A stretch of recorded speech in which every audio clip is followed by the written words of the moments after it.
Do you get all stressed out packing for your vacation getaway? Yeah, I do. Because with 35 years of international travel, let me tell you about some of our packing do's and don'ts. Yeah. Stay tuned till the end to hear about our most stressful packing experience.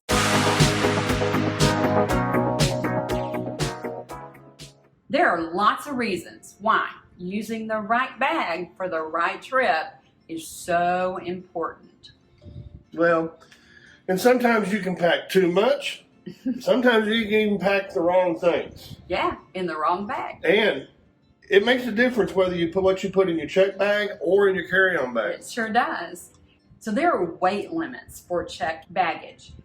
So we weigh our suitcase every time we travel. Yeah, and also there's a lot of people don't realize there's dimension sizes as well. Yes. I mean, they'll charge you for an oversized bag even though it's underweight. Yeah, and there's even weight limits for carry-on luggage. And there's dimension sizes for carry-on luggage. 90% of the people don't realize that. So there's a lot to know, especially if you're traveling international. Especially when you're changing from planes to planes and airline to airline. Yes. Because one airline may have a 50 bag limit and another airline may have a 40-pound bag limit. So you need to check with your airline also to see if their rules deviate from some of the others. Most of the larger airlines have the same rules. Well, and one thing we'd highly recommend you do, and we have one of these ourselves, which is a portable scale that you can not only use at home, but throw it in your suitcase and take with you. Because whenever you repack at the hotel, you might want to double check your weight as well. Yeah, because things shift around. You pack different things in the suitcase coming home than you did on the way there. So not to mention that special bottle of rum or tequila or a bottle of wine that they give you as a gift, and you're going to slip that in your bag to take home? Yeah. You just added another 2 or 3 pounds there. And you don't want to be one of these people at the airport trying to pull things out of one bag to put them in another because you have a 30-pound bag that's 10 pounds under, but another bag that's 52 pounds and 2 pounds over. It seems crazy that the airlines won't let you just balance that out, but they won't. I don't understand it. I mean, it's the law of average. If you're allowed 2 bags and you're allowed 100 pounds and you've got 52 in one and 30 in the other, it shouldn't matter. It's still under 100 pounds. It shouldn't, but I guess it would be hard for those people to do math. Well, airline employees just don't know how to do math. I don't know.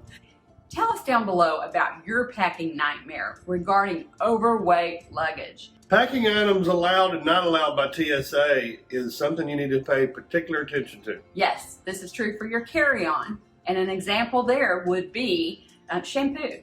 You cannot carry your regular size bottle of shampoo, but you can carry a 3-ounce travel size.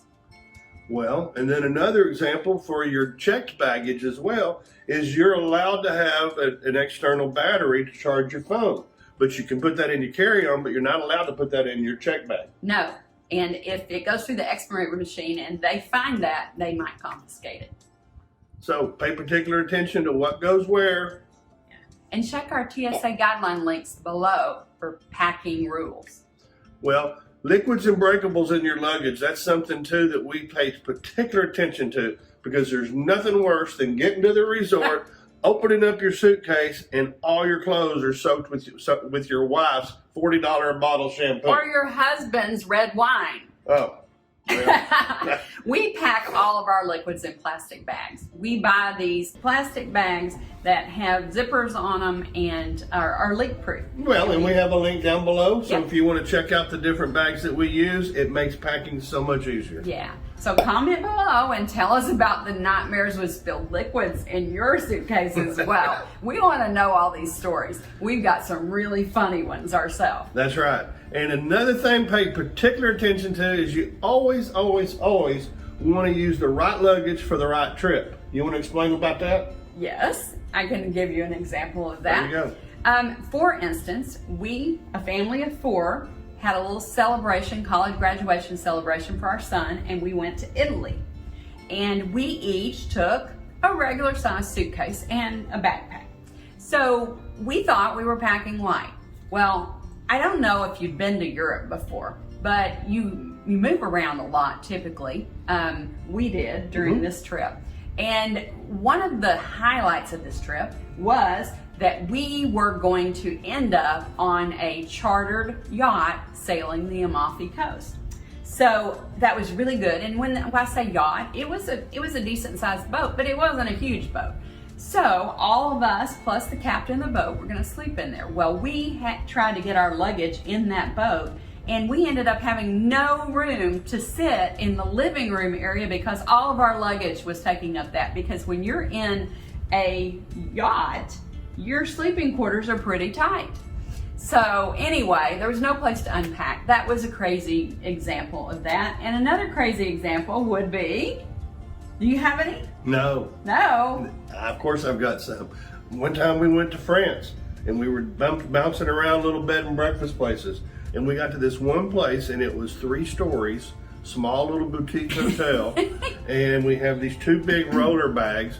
Well, we're gonna go up to the 3rd floor. Well, logic tells me we're gonna get in the elevator. Well, you know what? Those 2 bags fit in the elevator, but nothing else fit in the elevator. It was only big enough for 1 or 2 people or 1 or 2 suitcases. Yeah. That was it. Not both. Not both. So you always want to think about where you're going and scale down your luggage size based upon where you're traveling. Yes, exactly. Another thing to think about though is cruises. When you go on a cruise, a lot of times you have a small cabin, right? True. Yeah. So, and some transfers make it easier to get on and off with bags. Correct. And you know, it's like, for instance, if you're going to go to Europe and you're going to be going from city to city to city via train, it's a lot easier to have a small roller bag and another bag with a strap than it is to have multiple roller bags. Be sure to use our link below to see what some of our favorite bags for travel are. Well, and if you're ready to plan your next vacation getaway, you can utilize one of the links down below with one of our favorite partners, United Vacations or Funjet Vacations. And there's also a link down below if you want full service from us. So you can just click on that, fill out a quote request form, and we'll get you squared away.